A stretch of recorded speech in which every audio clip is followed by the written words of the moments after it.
minimum wage, job availability, health care, single payer, everything. People are calling this. You got plenty of time. I figured you were waiting for me. Waiting for you. Good afternoon, everyone. Before we get started, I'd like to bring up National Security Advisor General H.R. McMaster and Treasury Secretary Stephen Mnuchin to discuss the administration's response to the Maduro regime's recent anti-democratic actions in Venezuela. They will each make opening remarks and then take your questions on the topic at hand. And then, as always, your favorite time of day, I'll come back up and take your questions. Thank you. Hi, good afternoon, everyone. I thought it might be best just to read the president's statement. Since President Trump's inauguration, the Trump administration has called on Venezuela's Maduro regime to respect Venezuela's constitution, respect the role and authorities of the constitutionally established National Assembly, hold free and fair elections, address the humanitarian needs of the Venezuelan people, release political prisoners, and stop oppressing its great people. The regime has refused to heed this call, and its recent actions, culminating in yesterday's outrageous seizure of absolute power through the sham election of the National Constituent Assembly, represent a very serious blow to democracy in our hemisphere. Maduro is not just a bad leader, he is now a dictator. The United States stands with the people of Venezuela in the face of this oppression. We will work with our partners to hold accountable all those responsible for the escalating violence and ongoing human rights violations. The president promised strong and swift actions if the regime went forward with imposing the National Constituent Assembly on the Venezuelan people, and he will keep that promise. Secretary Mnuchin. Thank you, General. Today, the United States is broadening its effort to address the ongoing assault on Venezuela's democratic institutions by the Maduro regime. Treasury's Office of Foreign Assets Control, OFAC, has sanctioned the president of Venezuela, Nicolas Maduro Moros. As a result of today's sanctions, all assets of Maduro subject to U.S. jurisdiction are frozen, and U.S. persons are prohibited from dealing with him. As President Trump said earlier this month, the strong and courageous actions by the Venezuelan people to stand for democracy, freedom, and the rule of law have been continually ignored by Nicolas Maduro, who dreams of becoming a dictator. Yesterday's illegitimate elections confirm that Maduro is a dictator who disregards the will of the Venezuelan people. The National Constituent Assembly aspires illegitimately to usurp the constitutional role of democratically elected National Assembly, rewrite the Constitution, and impose an authoritarian regime on the people. As such, it represents a rupture in Venezuela's constitutional and democratic order. By sanctioning Maduro, the United States makes clear our opposition to the policies of his regime and the support for the people of Venezuela, who strive to return their country to a full and prosperous democracy. As the country's head of state, Maduro is directly responsible for Venezuela's descent and for the destruction of democracy. Adding Maduro to OFAC's list of specially designated national reflects our commitment to not stand by idly as Venezuela continues to crumble under the regime's abuses. We hope that these sanctions will make all Maduro regime officials reconsider how their actions have affected their country. These actions highlight the high cost and personal repercussions and enablers of this regime could face if they continue their reckless and undemocratic activities. Anyone who participates in this illegitimate ANC could be exposed to future U.S. sanctions for their role in undermining democratic process and institutions in Venezuela. Now we'll take a few questions. Yes, thank you very much, Mr. Secretary. If these sanctions don't work, what would the next step be? And I guess, General McMaster, a question to you. Have we ruled out, or is anything on the table other than economic sanctions? Well, let me just say, I said this generally. We very much believe that sanctions do work, and we will continue to monitor the situation and consider additional sanctions. And to General McMaster? The president has prioritized really his concern for the Venezuelan people. And so he's only considering those options which would benefit directly the Venezuelan people. Thank you very much. Thank you, sir. How many times has OPEC sanctioned a head of state before? And does Maduro have any assets in the U.S.? I can't comment on his assets, and this will be the fourth head of state. Mr. Secretary, In the back. Mr. Secretary, you called them. Yes. Thank you very much. I have two questions. One on the sanctions and another one about the election yesterday. And about the election, I want to know if you see the election as an attempt by Nicolás Maduro to consolidate power and dismiss election next year. And also, some say, especially the opposition, and also the Washington Post editorial board say that the Venezuela regime is on the direction of a coup. It's moving to the direction of a coup. Does the American government fear there is a coup underway in Venezuela? And then the question on sanctions I asked after. Well, what we're seeing in Venezuela is not a coup. What we're seeing is the brutal oppression of the Venezuelan people. And so it's clear, if you contrast the turnout from the opposition referendum to the very low numbers of the turnout during this farce associated with the Constituent Assembly, I think you see what the true desires of the Venezuelan people are. Okay, can I go Yeah, I ahead? had this, right, yes. Thank you, sir. Actually, it's supposed to either or both of you. How is this different from what happened in Turkey when President Erdogan also seized expanded powers in a referendum that some considered to have a questionable result? President Trump congratulated President Erdogan on that, and he later came to the U.S. and his people beat protesters in front of his embassy. What's the difference? Yeah. Well, I mean, one difference is you see the end of the Constitution in Venezuela, and this is happening obviously at an accelerated pace in recent months in the Maduro regime. But this is a process that has taken really two regimes to really restrict Venezuelan democracy.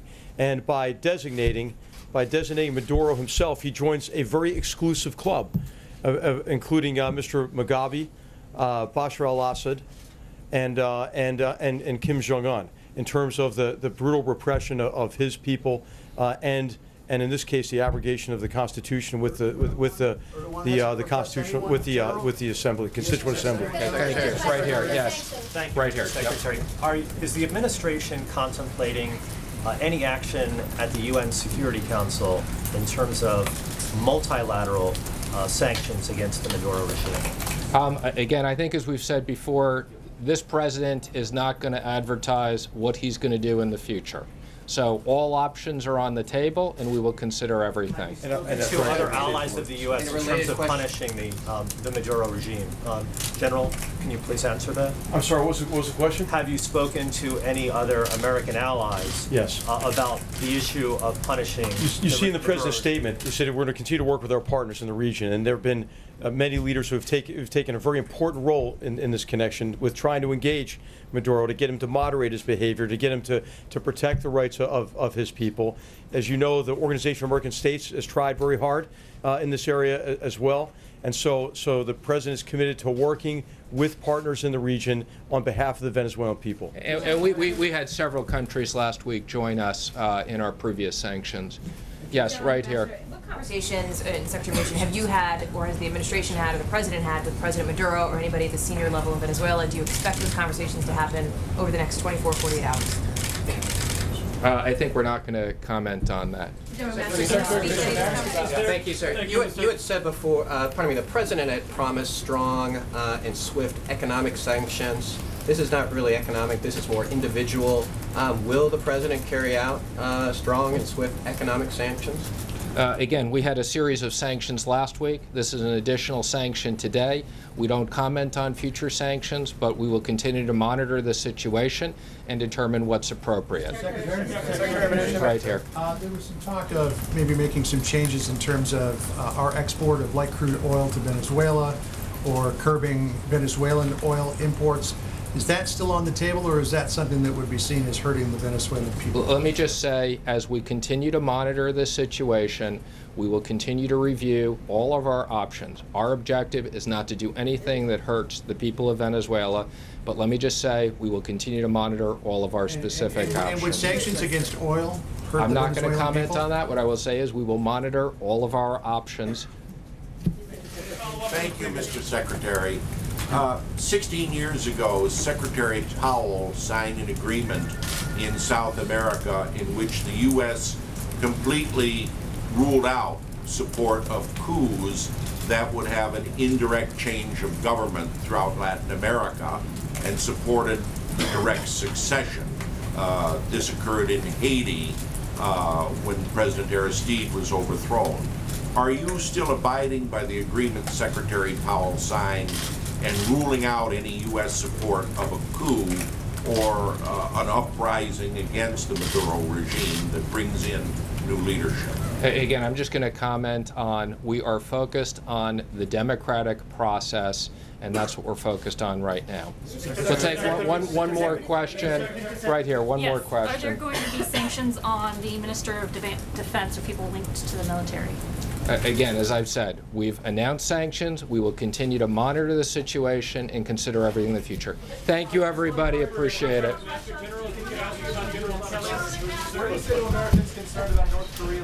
You guys wasted all your questions on the same one over and over. Just kidding. Tough crowd today. I know it's a little late than we're used to doing the briefing, so I'll just have a few updates before I get to your questions. I wanted to make sure you are all aware that last week the First Lady announced that she will lead the United States delegation in support of the more than 90 American athletes competing at the Invictus Games in Toronto, Canada this September. As the President often says, there's no better representative for the United States than the First Lady, and he's very proud to have her leading the team that will support these American athletes. The First Lady is very much looking forward to her first solo international trip, and her office is available to answer any questions you may have. As you know, the Vice President is overseas on a 3-country visit to Eastern Europe. He spent the last few days in Estonia attending meetings and speaking to the multinational troops participating in the NATO Enhanced Forward Presence mission, where he recognized Estonia as one of only 5 NATO member states that meets its defense spending obligations. Earlier today, the Vice President and Second Lady arrived in Georgia, where they attended a dinner hosted by the Prime Minister. And as the Vice President continues to strengthen our relationships with our friends and allies in Europe during his travels, here at home, the Departments of Commerce and Energy welcomed news of a partnership between American Energy and the government of Ukraine. Ukraine's state-owned power generation company will purchase American thermal coal ahead of the upcoming winter season. This partnership will provide Ukraine with a secure, reliable, and competitive alternative energy source, helping to stabilize an energy supply which has historically been at the mercy of the country's volatile neighbors. This announcement will also boost our own economy, supporting jobs in the coal and transportation industries. As the Trump administration continues to move our country down the path of energy dominance, we hope to see more mutually beneficial partnerships like these in the future. And lastly, I know we all saw the ceremony that just ended in the East Room. And Specialist 5, McClue was in at the sticks afterwards, but I think his heroic story bears repeating again. For 48 harrowing hours of close combat fighting in Vietnam, he was voluntarily risked his life multiple times to protect his comrades. Even after shrapnel from a rocket-propelled grenade slashed open the back of his body from head to foot, he continued to answer the pleas of his fellow soldiers, even carrying one to safety on his own badly injured back. As one of his comrades recalled, the medic could count on him. The President was honored to award him with the Medal of Honor today, officially adding his name to the list of American heroes who will stand forever in our history for their bravery and unbreakable spirit. And with that, I'll take your questions. What happened, Sarah? What happened? It's kind of fun. How long will you yell? Just kidding. Jen, go ahead. Can you say, is Anthony Scaramucci still in the administration? Does he have another role now besides communications director? And can you talk a little bit about the circumstances of his departure this morning? Sure. He does not have a role at this time in the Trump administration. And we put out a statement earlier announcing that, and I don't have much else to add beyond Not that. at the XM Bank at all? Not at this time. Can you say, did General Kelly ask him to leave, or did the president ask him to leave? Did he volunteer his resignation, or how did that come about? I'm not going to get into the process. TikTok, look, as we've said several times before, what matters most to us is not who's employed in the White House, but who's employed in the rest of the country. And we're focused on the president's agenda of growing the economy, creating jobs, and that's what we're going to do, and that's what we're going to be focused on. John? Sarah, was it a chain of command issue because Scaramucci said that he had a direct line of communication to the president? There's been some speculation that General Kelly may try to tighten up the number of inputs that the president has. So was it something about the chain of command, or did it have anything to do with that interview that Scaramucci did last week? Look, the president certainly felt that Anthony's comments were inappropriate for a person in that position, and he didn't want to burden General Kelly also with that line of succession, as I think we've made clear a few times over the course of the last couple of days to several of you individually, but General Kelly has the full authority to operate within the White House, and all staff will report to him. When you say you didn't want to burden him with that line of succession, you mean the chain of command? Yeah, correct. And if we could just clarify one point about this chain of command. Apparently Jared Kushner and Ivanka Trump have said they look forward to following General Kelly's lead. When it comes to the people who have access to the president, will that conduit be narrowed down now? Will everything flow through Kelly, or will some things still flow around the Chief of Staff's office? As I just said, the president's given full authority to General Kelly, and he'll make those determinations. April? Sarah, this statement that was released by the White House says Mr. Scaramucci felt that it was best to give the Chief of Staff, John Kelly, a clean slate and the ability to build his own team. But you just said the president felt that his comments were inappropriate. I don't see those as being mutually exclusive. I think Anthony wants General Kelly to be able to operate fully with a clean slate, build his own team, while at the same time the president felt his comments were inappropriate. Those two things aren't mutually exclusive. A follow-up to that, with the new hierarchy with General Kelly, tell us what it looks like in this administration.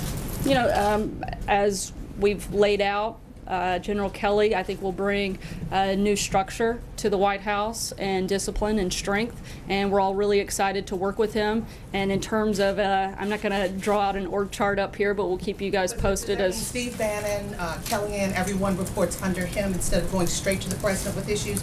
Does every special assistant go to General Kelly first? I think I've been clear that General Kelly has the full authority to carry out business as he sees fit. John Decker. Thanks a lot, Sarah. Real quick one first. I have two for you. The real quick one, it regards Sean Spicer. Will he be in the administration in any way now that Anthony Scaramucci has announced that he will not be a part of the Trump administration? I'm not aware of any changes that have been made on that front. And then my second one is this: 10 days ago, Anthony Scaramucci was introduced as the new White House communications director. 10 days later, he's out of a job. The president announced on Twitter that there's no chaos at the White House. How would you describe what has happened over the course of the past 10 days? Obviously, you will agree with your boss, the president, that there's no chaos, but how do you explain that not to be the case? I think it's pretty simple. I've said it before. If you want to see chaos, come to my house with 3 preschoolers. This doesn't hold a candle to that. Does the president regret? Just to be clear, that's not an open invitation to come to my house. But if you guys want to schedule babysitting time, I'll be happy to work that out. Does the president regret hiring Anthony Scaramucci? I'm not going to get into anything beyond what I've already said on that front. You said you don't want to get into the process, but you already did. The statement says that Scaramucci felt. So you're basically laying this on him. You're saying that it was his decision. Was it his decision? I think I've been pretty clear that the president felt it was inappropriate. Both Anthony and General Kelly also, I think, came to a mutual agreement, and we're moving forward to focus on the jobs outside of this building, not within it. So two questions, one on this and then a different topic. Just to clarify, because I want to make sure I understand the word he here, who this refers to. You had said a minute ago, he didn't want to burden General Kelly also with that line of succession. The president. That's the president. So Yeah. it's you were saying that it's the president who was deciding that. Look, we all serve at the pleasure of the president, but I think that this was a mutually agreed conversation that took place between several people. And then Stephen, on the other topic, oh, sorry, another topic. Just on the on Russia and Russia sanctions, do you know whether the president has or intends to soon sign the Russia sanctions bill, and why hasn't the president taken the opportunities he's had today, several public opportunities, to say something in response to Vladimir Putin's retaliation with the 755 diplomats? Yeah, so we put out a statement over the weekend stating the president's intent to sign, and we'll let you know when that takes place. Again, we'll let you know when that's going to happen. And in terms of your second question, the follow-up was, I'm sorry? Why hasn't he taken the opportunity to say something forceful to President Putin? I mean, I've talked to folks today who said it's kind of striking, the silence from the president, you know, with no sort of response out of his own mouth. He had a couple of opportunities today to say something about it, and he didn't. Right now we're reviewing our options, and when we have something to say on it, we'll let you know. Jill? Sorry, not to beat a dead horse, but to go back to April's question. Why not? That's our favorite thing to do. You said earlier all staff will report to the new chief of staff. Does that include Jared Kushner? Does that include Steve Bannon? Everyone reports to Kelly? That includes everybody at the White House. Okay, and then I want to also ask just a question about tax reform. Will the administration absolutely support the version of tax overhaul that comes out of the Ways and Means Committee? Well, we're working hand in glove with, we put out a joint statement with the Big Six. We'll continue working with them and announce details as they come forward. Francesca? Thank you, Sarah. When Sean Spicer resigned, it was for a clean slate. Now that Anthony Scaramucci resigned, that's also for a clean slate. Has the slate been totally cleaned at this point? Should we expect Jacobs? Everybody else in senior staff positions is planning to remain for this time? Yes, they are. John Gizzi? Yeah. Thank you, Sarah. Two very brief questions. Is there any chance you will just leave the job of communications director alone, having had two people who held it leave rather abruptly in both cases? We'll let you know when we have any personnel announcements to make on that front. The other thing I wanted to ask was when the president made his speech to the police officers on Friday, almost within minutes, statements came from police chiefs across the country criticizing his remarks that seemed to endorse the use of force by police in certain arrests. Was the president joking when he said this, or did he check his remarks out with the International Association of Police Chiefs, or maybe the Attorney General? I believe he was making a joke at the time. Trey? So to be clear, because the statement says that Anthony Scaramucci is no longer with the administration, was Scaramucci fired by the president, or was he asked to resign? Again, I'm not going to get into anything beyond what I've already said on that front. Follow up from the president's perspective. You said this was a back and forth conversation. Can you take us through a little bit of what the president is looking for in his communications shop, why he might make this decision to make a clean slate? I think that he wants to work with General Kelly and the communications team that is intact right now and determine what the best course forward is at this point. Noah? Are reports that Attorney General Sessions is being considered for Homeland Security Chief accurate? How soon will that search be complete? How essential is it for the White House to fill that in a quick manner? There are no conversations about any cabinet members moving in any capacity, and the president has 100% confidence in all members of his cabinet. Allie? Two questions for you. One, on the Scaramucci issue, you said the president found his remarks inappropriate. Obviously, the president is not a stranger to salty language. Can you specify what exactly he found inappropriate or disturbing about that? I said he found it inappropriate for a person in that position. To do what? I believe the comments that he made, he found those comments inappropriate. I'm not sure what's unclear. Okay, is it a betrayal sort of the rest of the staff? Just trying to find out, because you talk about the messaging being important for the president here, and obviously the head of the communications department is crucial to that effort. So just trying to figure out what exactly went wrong between this morning when Scaramucci was here and this afternoon. Again, I don't think that it's complicated to understand that the president felt the comments were inappropriate. I can't really explain it any further than that. I'm not sure what's hard. On North Korea, obviously, events over the weekend have unfolded. There's been some discussion from outside analysts who are increasingly speculating about the possibility of a first strike. Is that an option on the table for this White House? As we've said many times before, the president's not going to broadcast any decisions, but all options are on the table. Peter. Thank you, Sarah. Thank you, Sarah. The president week before last signed an executive order on infrastructure. Does that mean that the president has not no intention, but is not going to prioritize working with Congress on an infrastructure bill? Is there any discussion at this point of moving forward on any sort of legislative plans for infrastructure, especially digital, since he mentioned in Iowa? The president's been very outspoken on the need for a massive overhaul to the country's infrastructure system, and that's certainly still a priority, both legislative and in any capacity that he has the ability to carry that out. Matthew? Thanks, Sarah. Just kind of big picture here. We've seen the chief of staff, the deputy chief of staff, handful of communications directors, a press secretary, and a national security advisor all leave in the first 6 months of this administration. Can you tell us a little bit about why there's been all of this turbulence? I know you don't like to get into the process, but just all those things together, what's going on? Look, we're continuing to focus on the president's agenda. We're going to have staff changes. We let you guys know when they happen. But like I said earlier, what matters to us are not the jobs that are within this building, but the ones outside of there. That's why the president's been so focused on growing jobs. We've created over 1 million new jobs since he took office, the lowest unemployment in the last 16 years. Consumer confidence is at an all-time high. We're focused on creating a strong economy and growing jobs outside of this building, not focused on the ones within. We're going to continue to do that. Healthcare, Alexis? if I may, a quick follow-up on healthcare. Sure. Mick Mulvaney said the White House doesn't want any votes in the Senate until they're voting on healthcare. With John McCain out, Pence out of the country, they don't appear likely to vote on healthcare. And you guys are also pushing for the confirmation of some nominees. Is it the White House position that they will accept the Senate voting on non-healthcare things over the next few weeks and months? We're continuing to push forward, hopefully with the repeal and replacement of Obamacare. We've never been shy about that, and we're going to continue to do that. Alexis? Alexis?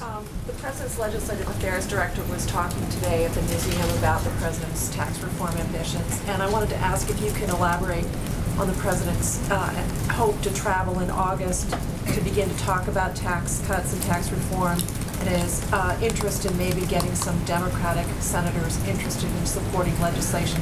Do you have any details that you can supply about where he might go and the message he wants to impart? Not at this time, but certainly we'll make sure we keep you guys posted on the president's travel and schedule throughout August.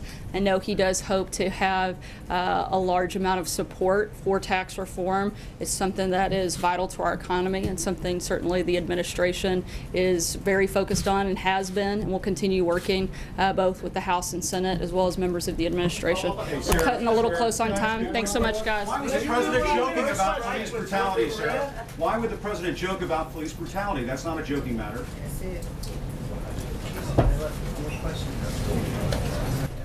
So, a large topic at the press conference today, Anthony Scaramucci leaving his role as White House Communications Director, a position he held for just 10 days. That change coming just hours after former Marine Corps General John Kelly was sworn in as White House Chief of Staff. The Wall Street Journal reports Mr. Scaramucci is expected to retain his position at the U.S. Export-Import Bank.